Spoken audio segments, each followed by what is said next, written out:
মুহাম্মদ রাসূলুল্লাহ সাল্লাল্লাহু আলাইহি ওয়াসাল্লামের সাহাবায়ে কেরাম কতটা বিনয়ী ছিলেন, কতটা নম্রতা তাদের ভিতরে ছিল। বিনয়ীদের আমল, বিনয়ীদের কাজ দেখি আমরা সাহাবায়ে কেরামের কাছ থেকে, কারণ তারা হলো আমাদের আইডল, তারা হলো আমাদের জন্য, তারা প্র্যাকটিক্যাল, তারা বাস্তব যে অধিনায়ক। সাহাবায়ে কেরাম হযরত আবু বকর রাদিয়াল্লাহু তাআলা রাসূল করিম সাল্লাল্লাহু আলাইহি ওয়াসাল্লামের ইন্তেকালের পরে যখন খলিফাতুর রাসূল, খলিফাতুল মুমিনিন হযরত আবু বকর রাদিয়াল্লাহু তাআলা খলিফা হওয়ার পরে গভীর রজনীতে খলিফাতুল মুমিনিন হযরত আবু বকর রাদিয়াল্লাহু তাআলা রাতের বেলায় মুখটা ঢেকে আস্তে আস্তে করে সে যাচ্ছে, মদিনার বাহিরে যাইতেছে। ওমর রাদিয়াল্লাহু তাআলা রাতের বেলা বাইর হয়ে দেখে যেন মুখটা ঢেকে যাই বাইরে যাইতেছে, হাঁটতেছে। এই অবস্থা দেখে ডাক দিয়ে বলতেছে, মান আনতা, তুমি কে? এই কথা বলার পরে বলতে আবু বকর রাদিয়াল্লাহু তাআলা বলতেছেন, আনা আবু বকর রাদিয়াল্লাহু তাআলা, আবু বকর রাদিয়াল্লাহু তাআলা, আমি আবু বকর। তখন ওমর রাদিয়াল্লাহু তাআলা বলতেছেন, খলিফাতুল মুমিনিন আবু বকর রাদিয়াল্লাহু তাআলা, আপনি কেন রাতের বেলা বের হয়েছেন? আবু বকর রাদিয়াল্লাহু তাআলা বলতেছেন, ওমর, আমার ভাই, অনেকদিন যাবত আমি রাতের বেলা এভাবেই যাই। যাওয়ার কারণ একটাই, ওই মদিনার বাহিরে একজন বিধবা মহিলা আছে, তার বাড়িতে গিয়ে তার ঘরের সমস্ত কাজ, তার কাপড় চোপড় ধোয়া থেকে নিয়ে এভরিথিং সমস্ত কাজগুলো আমি করে দিয়ে আসি প্রতিদিন রাতে। প্রতি রাত্রে আমি ওই কাজ করে দিয়ে আসি, রাতের বেলা যাই, কেউ আমাকে দেখে নাই। আজকে কেমনে জানি তুমি আমাকে দেখে ফেলেছো। এই কথা বলার পরে ওমর রাদিয়াল্লাহু তাআলা বলতেছেন, ও আমার ভাই, আপনি তো একজন খলিফা, অর্থাৎ আপনি একজন রাষ্ট্রের প্রধানমন্ত্রী, আপনি একজন রাষ্ট্রের অধিনায়ক, আপনি একজন অধিনায়ক হইয়া রাষ্ট্রের প্রধানমন্ত্রী হইয়া কিভাবে একজন বিধবা মহিলার কাজ করতে যেতে পারেন? এটা এই জন্যই আল্লাহ রাব্বুল আলামিন আপনাকে সুসংবাদ দিয়েছেন জান্নাতে। শুধু তাই নয়, পায়ের দিকে তাকিয়ে দেখেন, আবু বকর রাদিয়াল্লাহু তাআলা পায়ের স্যান্ডেল নাই, জুতা নাই। জুতা না থাকার কারণে ওমর রাদিয়াল্লাহু তাআলা ডাক দিয়ে বলতেছেন, ও আবু বকর ভাই, তোমার পায়ে জুতা নাই কেন? তোমার কি স্যান্ডেল নাই? তুমি একজন প্রধানমন্ত্রী হইয়া তোমার পায়ে স্যান্ডেল নাই, এটা কিরকম দেখা যায়? আবু বকর রাদিয়াল্লাহু তাআলা ডাক দিয়ে বলতেছেন, আমার ভাই, আমার পায়ে স্যান্ডেল না থাকার কারণ হলো আমি রাতের বেলায় যাই ওই মহিলার বাড়িতে।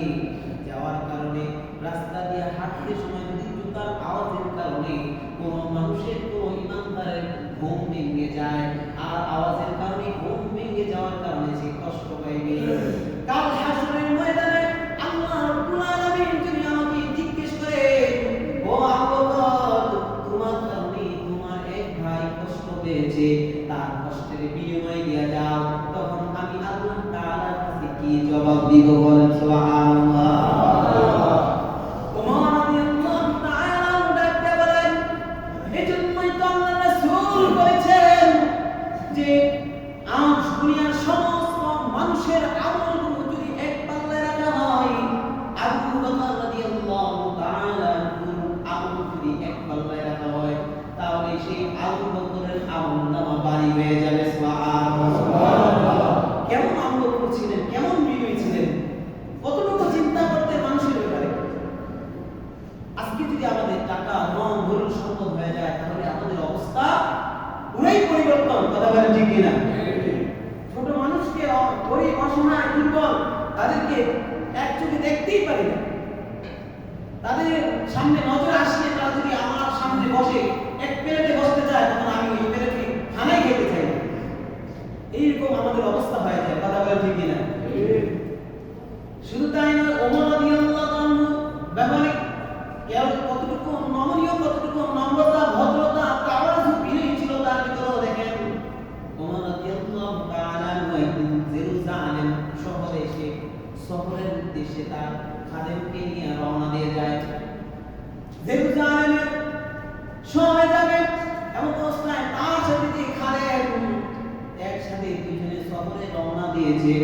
দেখেন অনেক সময় আমাদের সাথে কোনো খালেদ যায় কি যায় না, বলে কোনো একজন সহকারী যায় কিনা, ঠিক এরকম ভাবে যারা একটু খলিফা যারা বড় ধরনের লোক তাদের সাথে দু একজন এমনি খাদেম হিসাবে আসে।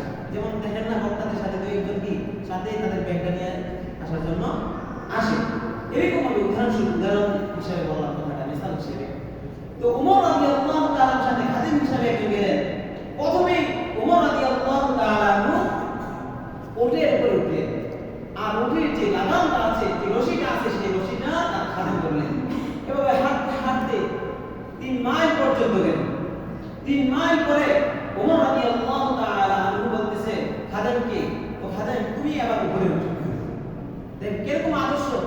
তখন ওমর রাদিয়াল্লাহু খলিফা ছিলেন, আর ওই খলিফা অবস্থায় তার খাদেমকে সাথে করে নিয়ে যান। রাষ্ট্রের প্রধান, সেই প্রধান কি করতেছে, তার খাদেমকে সাথে করে নিয়ে যাওয়ার কারণে খাদেম 3 মাইল পর্যন্ত যখন সে হাঁটতেছে তার রশি ধরে, অর্থাৎ কোটের রশি ধরে, এবার খাদেমকে বলতেছে যে 3 মাইল হয়ে গেছে, এবার তুমি কি করো, উটের উপরে উঠো, আমি এবার রশি নিয়ে যাব। সুবহানাল্লাহ। এরকম আদর্শ আমাদের নেতাদের মধ্যে আছে, বলেন আপনারা বলেন আছে? খাদেম বলতেছে হুজুর আপনি একজন প্রধানমন্ত্রী, এটা কেরকম দেখা যায় আপনি থাকবেন নিচে আমি থাকবো, এটা হয় না। সে বলতেছে না না, আসলে ময়দানে তোমার আল্লাহ তাআলার কাছে জবাবদিহি করতে হবে যে খাদেমকে বেশি কষ্ট দিয়েছি, আমি নিজে আরাম করেছি, এটা কখনো সম্ভব নয়। তুমি উঠো, এখন 3 মাইল পর্যন্ত আমি নিয়ে যাব, তারপরে আবার আমি উঠবো, এখন তুমি আরাম করার সময়। এবার ওই খলিফাতুল মুমিনিন একজন প্রধানমন্ত্রীর আদেশ পাইয়া ওমর রাদিয়াল্লাহু তাআলা সে নিজে লাগাম করতেছেন, অর্থাৎ রশি ধরে হাঁটতেছে, আর খাদেম ওটের উপরে 3 মাইল আবার অতিক্রম করে, আবার ওমর রাদিয়াল্লাহু তাআলা ওঠেন, আবার দ্বিতীয়বার 3 মাইল অতিক্রম করার পরে আবার খাদেম, এভাবে খাদেম আবার 3 মাইল পর্যন্ত খাদেমকে ওমর রাদিয়াল্লাহু তাআলা এভাবে আরাম করে নিয়ে যাওয়ার পরে এরকম ভাবে পর্যায়ক্রমে আবার ওমর রাদিয়াল্লাহু তাআলা অর্থাৎ রাস্তা অতিক্রম করার জন্য 3 মাইল বাকি আছে। এবার খাদেমকে উপরে আর খাদেম উপরে উঠবে, ওমর রাদিয়াল্লাহু নিচে নামলেন। নিচে নামার পরে খাদেমকে বলতেছে যাও উপরে উঠো। খাদেম বলতেছে হুজুর এতক্ষণ পর্যন্ত কেউ দেখে নাই, শুধু আমি দেখেছি, আমার আল্লাহ দেখেছেন, আর কেউ দেখে নাই। কিন্তু আপনার কাছে একটা কথা, আপনি একজন প্রধানমন্ত্রী, আপনি একজন বড় দায়িত্বশীল মানুষ, বড় নেতা মানুষ, আপনি একজন খলিফা, আপনি খলিফাতুল মুসলিমিন, আপনাকে উপরে দিলে বেয়াদবি হয়, তারপর আপনার আদেশে আমি উপরে উঠেছি। এখন আপনার কথাই আমি এতক্ষণ পর্যন্ত পেয়েছিলাম, কিন্তু আর মাত্র 3 মাইল আছে, এই 3 মাইল আমি আপনাকে নিয়ে যাব, আপনি উপরে উঠবেন। ওমর রাদিয়াল্লাহু তাআলা বলছেন না না, এটা হবে না। তাই খাদেম ডাক দিয়ে বলতেছে হুজুর কেন হবে না, কারণ 3 মাইল পরে জিলজালের সব চলে আসছেন, তারা সবাই আপনার জন্য অপেক্ষায় আছে, ইস্তেকবালের জন্য, আপনাকে স্বাগতম জানানোর জন্য। এখন আপনি যদি ওইখানে গিয়ে দেখতে, লোকেরা যদি দেখেন যে আপনি রশি করে আমাকে উটের উপরে বসাইয়া নিয়ে আসতেছেন, লোকেরা কি মনে করবে, কি ভাববে? তখন ওমর রাদিয়াল্লাহু তাআলা জবাবে বলতেছেন লোকেরা কি ভাববে সেটা দেখার বিষয় নয়, আমি যদি তোমার উপর জুলুম করে থাকি আমার আল্লাহ তাআলা কি মনে করবে সেটাই আমি ভাবতেছি। সুবহানাল্লাহ। তারপরে আর খাদেম অবাক হয়ে সে ওই উটের উপরে উঠে, উটের উপরে ওঠার পরে খাদেমকে আস্তে আস্তে করে নিয়ে যাইতেছে। খাদেম ওই শহরে যায়, যাওয়ার পরে লোকেরা মনে করতেছে ওমর নিচে যে রশি ধরে আছে সে মনে খাদেম, আর উপরটা হলো কি প্রধানমন্ত্রী। কারণ তারা তো আর দেখে না, এখনকার মতো আধুনিক যুগ আর দায়িত্ব সময় ছিল না। তো এখন সবাই যে উপরে উঠে আছে তাকে স্বাগত দিতেছে। এখন স্বাগত দেওয়া হবে, সেই ডাক দিয়ে চোখের পানি বেরিয়ে দিয়ে বলতেছে দেখেন আমি হলাম একজন খাদেম, আর আমার রশিদকে ধরে রাখছে সে হলো প্রধানমন্ত্রী। ওই লোকের, ওই জেরুজালেমের শহরের লোকেরা তাদের যে চাবি ছিল, তাদের যে দায়িত্ব ছিল, তাদের যে শহরের যা দায়িত্ব ছিল, ওই দায়িত্বের চাবিকাঠি ওমর রাদিয়াল্লাহু তাআলা হাতে দিয়ে বলছেন এমন একজন খলিফা আমরা পেয়েছি যাকে আমরা বিচারের কাঠগড়া করতে না, যাকে আর যাচাইয়ের কোনো প্রয়োজন নাই, যে লোক নেই পরাণ বাদশা, যে খাদেমকে উপরে উঠে উঠাইয়া বিনয় সে নিজে টেনে টেনে নিয়ে আসতে পারে, তা এর চেয়ে বড় গুণ পৃথিবীর জমিনে আর হইতে পারে না। সুবহানাল্লাহ। কেমন ছিলেন সাহাবায়ে কেরাম? আল্লাহ রাসূল সাল্লাল্লাহু আলাইহি ওয়াসাল্লামের কাছে এক সাহাবী আসছেন, হাতের ভিতরে স্বর্ণের আংটি পরে আসছেন। স্বর্ণের আংটি পরার সাথে সাথে রাসূল সাল্লাল্লাহু আলাইহি ওয়াসাল্লাম ওই আংটিটা তার হাত থেকে টানে এমন ভাবে ছুঁয়ে ফেলে দেন আর বলতে থাকেন, এই আংটি যা পরবে পুরুষদের জন্য আংটি পরা হারাম।